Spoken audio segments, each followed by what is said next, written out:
Убил коллегу по работе, изнасиловал его супругу и совершил действия сексуального характера в отношении маленькой девочки. 3 страшных преступления, совершенные одним человеком в одной квартире, вызвали общественный резонанс в Набережных Челнах. Кровавая драма разыгралась в одном из домов 56-го комплекса. Подробности у Айрата Назипова.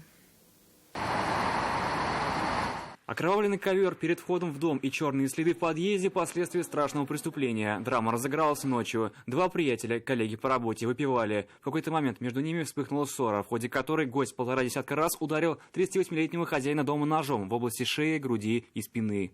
Когда тот скончался, злоумышленник прошел в соседнюю комнату, где спала супруга потерпевшего, после чего изнасиловал ее и скрылся. После этого, согласно данным прокуратуры, он совершил насильственные действия сексуального характера в отношении 6-летней дочери, изнасилованной 35-летней женщиной. На место происшествия выехала заместитель прокурора города Антонида Маркова. По данному факту возбуждено уголовное дело по части 1 статьи 105 Уголовного кодекса Российской Федерации. Это убийство.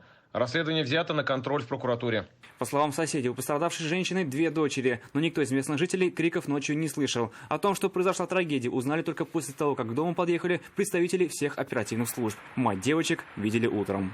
Просто видел я в сопровождении росгвардейцев. Баночку пива держала в руках. Что сможет услышать человек?